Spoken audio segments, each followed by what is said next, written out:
Hey guys, this is Preeti. Welcome back to my channel.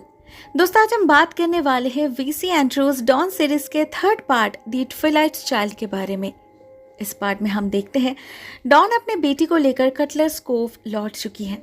हाँ, पहले उसे लगा था कि इस घर से दूर रहना ही उसके लिए बेहतर होगा, मगर अभी लिलियन के जाने के बाद और अपनी ट्रू लीनियज जानने के बाद उसके लिए काफी कुछ बदल चुका था। यह घर उसे अपना लगने लगा था। और वैसे भी इतने बड़े स्टेट को, इस होटल को एक कांस्टेंट मेंटेनेंस की जरूरत थी, जो रैंडल्फ के लिए अकेले संभाल पाना इम्पॉसिबल था। उसने अपना पूरा जीवन सिर्फ अपने माँ के ऑर्डर से ओबे किया है, खुद से तो कभी कुछ किया ही नहीं। तो अभी उनके एब्सेंस में वो बहुत ही ज्यादा हेल्पलेस फील करने लगे थे और उनकी दिमागी हालत भी कुछ ठीक नहीं लग रही थी। उन्हें लोगों को पहचानने में दिक्कत हो रही थी। कई बार वो अपने इमोशंस पर कंट्रोल रख नहीं पा रहे थे। इट्स ऑब्वियस कि उन्हें साइकोलॉजिकल ट्रीटमेंट की जरूरत थी, मगर कोई उन्हें लेकर कंसर्न ही नहीं थे। डॉन इस बारे में एक बार लॉरा से बात करने की कोशिश तो करती है, मगर वो खुद को लेकर, अपनी लैविश लाइफस्टाइल और अपने बॉयफ्रेंड को लेकर इतनी बिजी थी कि अपने पति के बारे में सोचने का वक्त ही नहीं था उसके पास। न होटल के किसी मामले में उसे कोई नॉलेज थी।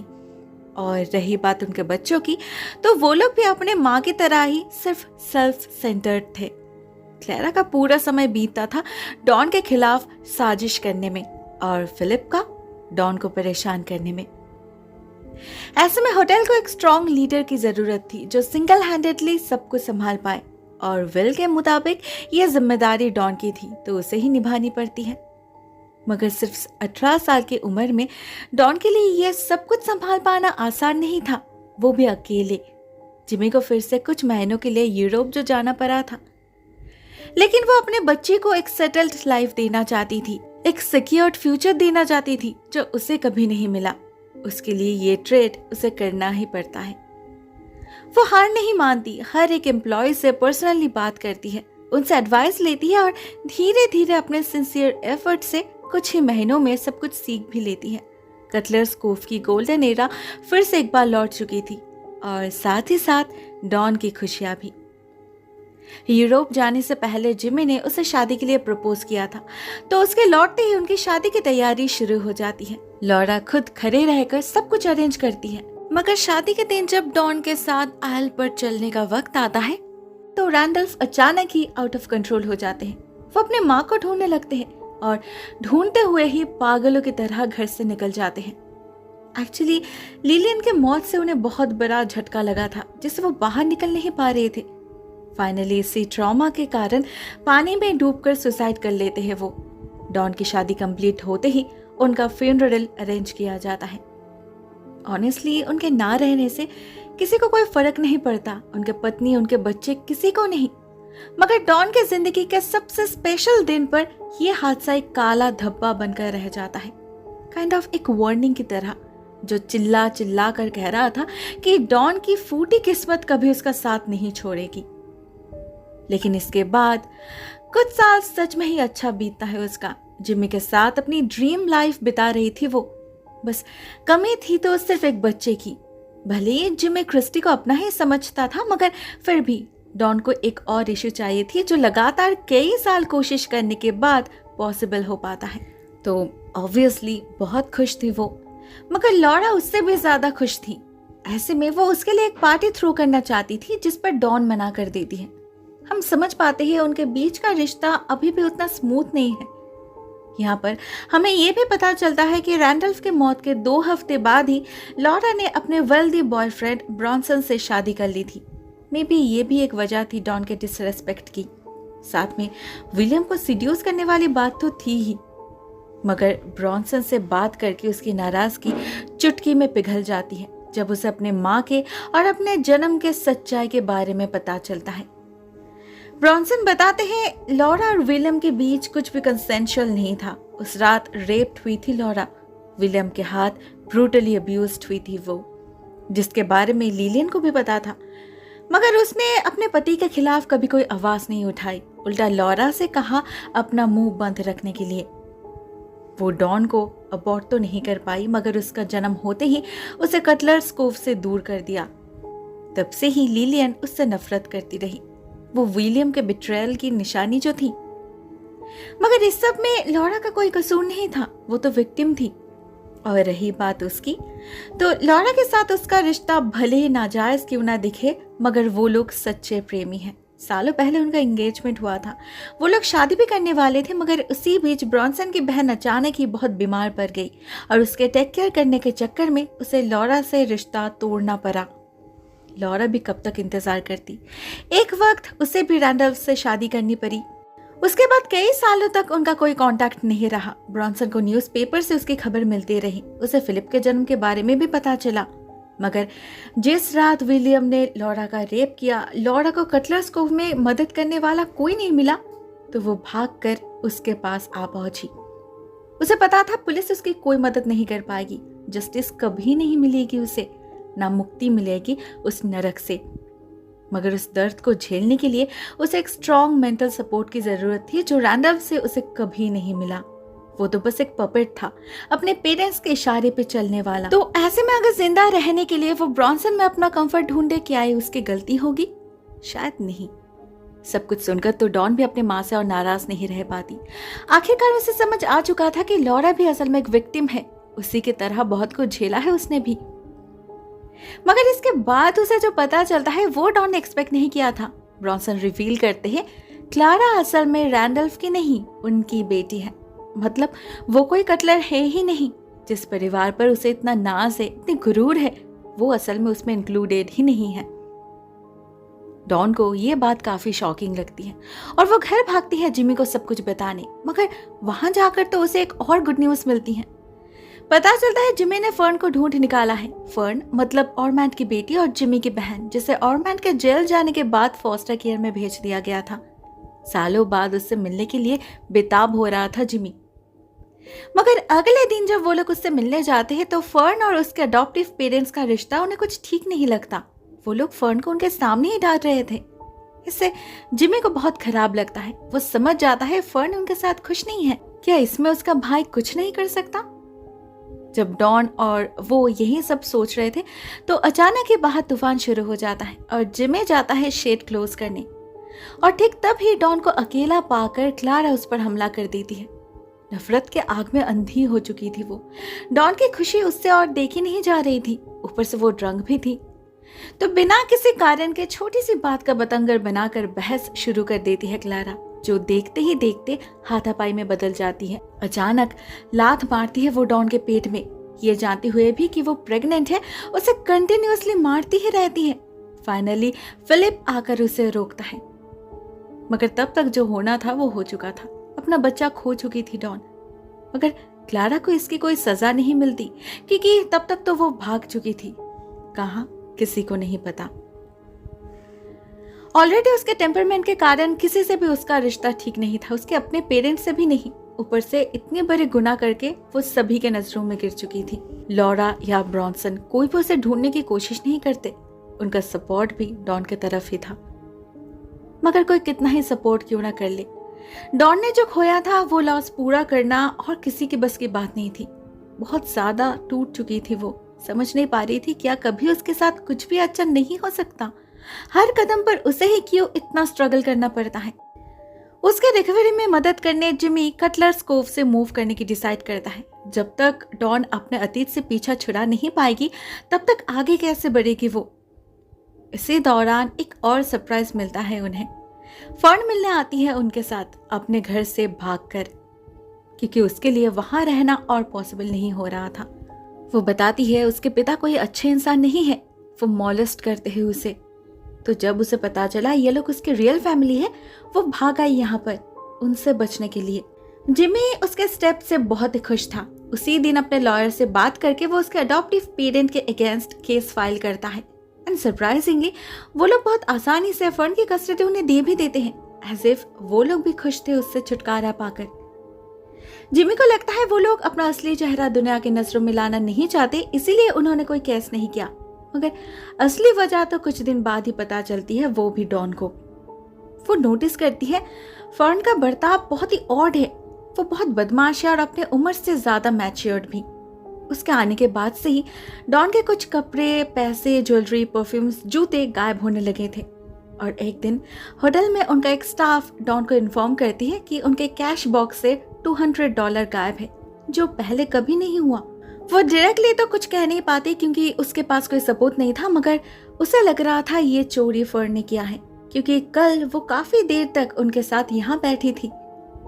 मगर जब ये बात डॉन फर्न से कन्फ्रंट करती है, वो सिंपली डिनाई करती है, उल्टा इमोशनल ब्लैकमेल करने लगती है डॉन को और उससे प्रॉमिस भी करवाती है कि वो जिमी को इस बारे में कुछ भी नहीं बताएगी। डॉन भली भांति समझ रही थी कि ये लड़की ठीक नहीं है। पता नहीं दोष इसके परवरिश का था या फिर सराउंडिंग्स का, मगर फर्न कंप्लीटली बिगड़ चुकी थी। सारे के सारे बैड क्वालिटीज थे उसमें एंड गुड क्वालिटी एक भी नहीं। एक दिन डॉन उसे गैम्बलिंग करते हुए भी देखती है, वो भी कुछ उससे दुगने उम्र के लड़कों के साथ। जब डॉन उसे मना करती है, फर्न उल्टा उस पर ही चिल्लाने लगती है। उसके अंदर कोई ग्रेटिट्यूड नहीं था, ना दूसरे के प्रति कोई रेस्पेक्ट। ऊपर से वो क्रिस्टी के लिए भी एक बैड इन्फ्लुएंस तैयार कर रही थी। दोनों ऑलमोस्ट सेम उम्र के थे, इसीलिए हमेशा एक दूसरे के साथ ही रहते थे। डॉन चाहकर भी उन्हें अलग नहीं कर पाती। वो कई बार जिमी से बात करने की कोशिश भी करती है इस बारे में, मगर जिमी फर्न के अगेंस्ट कुछ भी सुनना नहीं चाहता था। बहुत ही पॉसेसिव था वो उसे लेकर। इवन उसके खातिर वो डॉन से भी झगड़ने लगा था। उनके बीच दरार पड़ने लगे थे। तो ऐसे में डॉन अपना मुंह बंद रखना ही सही समझती है, क्योंकि किसी भी कीमत पे कुछ भी हो जाए वो जिमी को खोना नहीं चाहती थी। उधर कटलर्स कोव में इसी बीच एक नई मुसीबत आकर हाजिर होती है। फिलिप एक बेटी नाम के लड़के से शादी करके उसे घर ले आता है, जो दिखने में काफी हद तक डॉन की तरह थी। और तो और फिलिप ने फोर्सफुली उसका हेयर स्टाइल चेंज करवाया था, उसे डॉन की तरह ड्रेसअप करने पर मजबूर किया था। डॉन को यह सब अजीब तो लगता है, मगर वो श्योर नहीं थी, इसीलिए कुछ कह नहीं पाती। वैसे भी वो जितना हो सके फिलिप को अवॉइड करने की कोशिश करती थी। ऐसे में अगर उसका ध्यान किसी और पर जाए तो अच्छी बात है ना, उसके लिए डॉन को थोड़ा सा रिलीफ मिलेगा, यही सोचकर खुश हो जाती है वो। मगर इसके ठीक कुछ दिन बाद उसे जो पता चलता है, उससे फिर से एक बार साबित हो जाता है कि फिलिप बिल्कुल भी नहीं बदला, अभी भी पहले जैसा ही है, साइको, उसके प्रति ऑब्सेस्ड। एक दिन बेटी डॉन को इन्फॉर्म करती है कि वो हर रात अपने कमरे से निकलकर डॉन के पुराने कमरे में जाकर उसके बिस्तर पर लेटकर उसके पिलोस को जकड़ के सोता है। कैसा पागलपन है ये। बेटी को डॉन और फिलिप के अतीत के बारे में कुछ भी पता नहीं था, इसीलिए वो उसे अपनी ननद समझकर उससे अपने दिल की बात शेयर कर रही थी। मगर डॉन को जो समझना था वो समझ चुकी थी। ये भी श्योर हो चुकी थी कि फिलिप ने बेटी को इसीलिए चुना है क्योंकि वो उसके लुक लाइक है। इसके कुछ दिन बाद एक रात फिलिप उसके घर आता है। बेटी प्रेग्नेंट है ये खुशखबरी देने, मगर बातों बातों में वो डॉन पर फिर से एक बार रेप अटेम्प्ट करता है। डॉन को लिटरली उसे धमकी देना पड़ता है उसे होश में लाने के लिए। और इसके अगले रात उससे मिलने आती है क्लैरा जीन, वो भी अपने बॉयफ्रेंड चार्ली के साथ, जो उसकी मदद करने वाला था कटलर्स कोव को वापस पाने में। कोई शर्म नहीं थी उसमें, ना कोई डर था। उसके झूठे घमंड ने जैसे अंधा बना रखा था उसे। मगर डॉन उसकी बर्थ सीक्रेट रिवील करके उसका मुंह सील कर देती है। टूटकर बिखर जाता है उसका झूठा घमंड। क्लैरा पहले तो यकीन करना नहीं चाहती थी, मगर फाइनली अपने माँ से कंफर्म करने पर वो श्योर हो जाती है। सारी उम्मीद टूट जाती है उसकी। हार जाती है वो डॉन से, और इस हार को हजम करना उसके लिए इम्पॉसिबल बन चुका था। गुस्से में पागल होकर वो एक दिन चार्ली पर ही हमला कर देती है और इस चक्कर में खुद ही क्लिफ से नीचे गिर जाती है, जहां से जिंदा लौट पाना इम्पॉसिबल था। उसके जेलसी ने उसे इतना ब्लाइंड कर दिया था कि अपने ही मौत को पहचान नहीं पाई। वो खुद ही खींची चली गई उसके तरफ। अब ये उसका बैड लक था या डॉन का गुड लक, ये तो वक्त ही बताएगा। एक्चुअली वो अकेली डॉन की दुश्मन नहीं थी। इनफैक्ट उसके फ्रेंड से ज्यादा तो उसके दुश्मन थे, जिसमें से एक उसके घर में ही पनप रही थी, फर्न, जो दरार बनकर उसके और जिमी के लाइफ में प्रॉब्लम्स क्रिएट कर रही थी। डॉन को तो समझ नहीं आ रहा था ये फर्न आखिर चाहती क्या है, क्यों अपनी लाइफ बर्बाद करने पर तुली है। उसके स्कूल से कंटिन्यूअसली उसके अगेंस्ट कंप्लेंट्स आ रहे थे। पढ़ाई में उसका मन नहीं था, वो होमवर्क नहीं करती थी, उल्टा अपने क्लास में सभी को परेशान किया करती थी।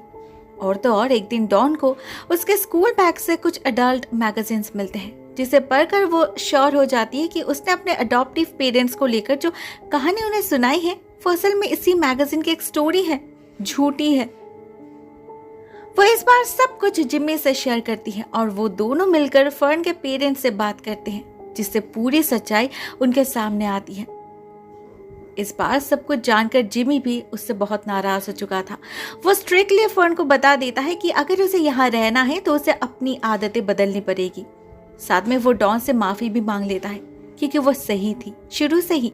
गलत तो जिमी उसे समझ रहा था बार बार। फाइनली अब जाके उनके बीच सारे मिसअंडरस्टैंडिंग्स क्लियर हो जाते हैं और डॉन की खुशियां भी फिर से एक बार वापस आ जाती है, मगर ज्यादा दिनों के लिए नहीं। एक प्रॉब्लम खत्म होते ही एक और प्रॉब्लम दस्तक देती है उसके दरवाजे पर। एक दिन उसे कॉल आता है माइकल सटन का, जो अपनी बेटी से मिलना चाहते थे।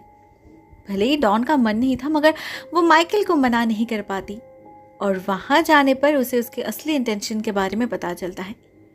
माइकल उससे पैसे उधार मांगता है और मना करने पर वो डॉन को ब्लैकमेल करने लगता है। कहता है अभी उसकी हालत बहुत ही खराब है, सालों से उसने कोई शो नहीं किया, तो अगर उसने डॉन के अगेंस्ट केस किया तो डॉन के साथ साथ उसका नाम तो पेपर पे जरूर आएगा। तो हो सकता है लोगों को वो फिर से याद आ जाए, क्या पता उसे फिर से परफॉर्म करने का मौका भी मिल जाए। उसे क्रिस्टी की कस्टडी मिले या ना मिले, कुछ फायदा तो उसे जरूर होगा, मगर क्या डॉन या क्रिस्टी की रेपुटेशन के लिए ये पब्लिसिटी बेनिफिशियल होगी? शायद नहीं। डॉन तो क्रिस्टी को इस सब में लाना ही नहीं चाहती थी, मगर उसे ये भी पता था कि ऐसे लोग सांप की तरह होते हैं, कुछ भी कर लो वो काटेंगे ही। तो फिर बहुत सोचती है डॉन एंड फाइनली एक एनवेलप लेकर हाजिर हो जाती है माइकल के सामने। वो तो बहुत खुश हो जाता है, मगर डॉन जब उसे पैसों के बदले अपना मुंह बंद रखने के लिए कहती है, वो इनकार करता है। उसके लिए उसे मल्टीपल चेक्स की जरूरत थी। डॉन ने भी यही गैस किया था, इसीलिए ही तो वो फुल प्लानिंग के साथ आई थी और एक रिकॉर्डर के साथ भी। अभी तक जो भी बातचीत हुई उनके बीच सब कुछ रिकॉर्ड हुआ था उसमें। बाकी का मामला डॉन अपने लॉयर के हाथ सौंप देती है, जिससे माइकल फिर कभी उसे डसने की गलती ना करे। फाइनली एक और प्रॉब्लम को बहुत ही क्लेवरली सॉल्व कर लिया था डॉन ने। वो डिसाइड करती है कि अपने अतीत के सारे काले साए को ऐसे ही वो जड़ से उखाड़ फेंकेगी, नहीं तो कभी उनसे आजाद नहीं हो पाएगी। वो ऐसे ही उसके पूरे जिंदगी भर उसे परेशान करती रहेगी। लिलियन और माइकल का किस्सा तो खत्म हो चुका था, बाकी थी तो बस एमिली। डॉन के लाइफ का एक अहम हिस्सा कैद था उसके पास। तो अगले दिन ही वो जिमी को लेकर मेडोज जा पहुंचती है, मगर तब तक एमिली उसका सामना करने के लिए जिंदा ही नहीं थी। पता चलता है 3 महीने पहले ही उसकी मौत हो चुकी है, वो भी थी मोस्ट वियर्ड तरीके से। उनका जो ड्राइवर कम असिस्टेंट था लूथर, उसे ही मिली थी उनकी लाश, जो टॉप टू बॉटम नीले रंग की हो चुकी थी। असल में जैसे कि हम सबको पता है, एमिली सबके खाने में विनेगर मिलाती थी और शुगर तो बिल्कुल भी नहीं, मगर वो रोज रात अपने चाय में छुपकर चीनी का इस्तेमाल जरूर करती थी। उस रात भी वही किया था उसने, बस ब्राउन शुगर की जगह गलती से रैट पॉइजन मिला दिया था। उसी से मर गई वो, जो जिंदगी भर लोगों के पाप का हिसाब लेती रही। अब उसके अपने पाप का हिसाब हो रहा होगा नरक में। ऑनेस्टली एमिली जैसे इंसान को कोई पसंद नहीं कर सकता। उसकी अपनी बहन तक उससे नफरत करती थी, तो उसके जाने से किसी को दुख नहीं होता, उल्टा सभी चैन की सांस ले पाते हैं। उसके एब्सेंस में लूथर और शार्लेट दोनों ही काफी बदल चुके थे, but in a positive way. बहुत ज्यादा खुश दिख रहे थे वो। उनका ट्रू कैरेक्टर फाइनली रिफ्लेक्ट होने लगा था और उनकी खुशी पूरे घर में झलक रही थी। घर के अंदर कहीं कोई अंधेरा नहीं था, ना कोई घुटन महसूस हो रहा था। 3 महीनों में बिल्कुल ही बदल चुका था ये घर। यहाँ डॉन को यह भी पता चलता है कि ये दोनों असल में एक दूसरे से प्यार करते हैं, हमेशा से करते थे, मगर एमिली ने कभी उनके प्यार को एक्सेप्ट नहीं किया। इसीलिए ही तो उनके प्यार की निशानी उनके बच्चे को भी जिंदा नहीं छोड़ा। मगर अब जब वो यहाँ नहीं है, तो ये दोनों अपनी बाकी जिंदगी एक साथ गुजारने की डिसाइड करते हैं और डॉन उन्हें परमिशन भी देती है इस घर में रहने की। साथ में उन्हें मंथली कुछ पैसे भी ऑफर करती है, मगर वो एक्सेप्ट नहीं करते।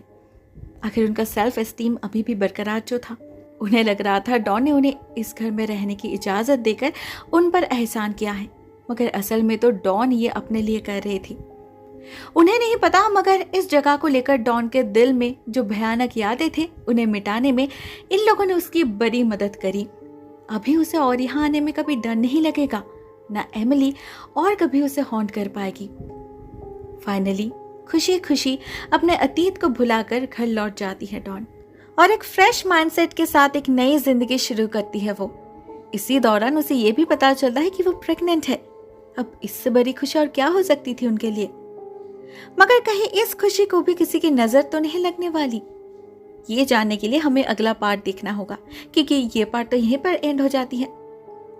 दोस्तों आज के लिए बस इतना ही। बहुत जल्द मिलते हैं नेक्स्ट पार्ट दी मिडनाइट्स विस्पर के साथ। तब तक के लिए टेक केयर, टाटा।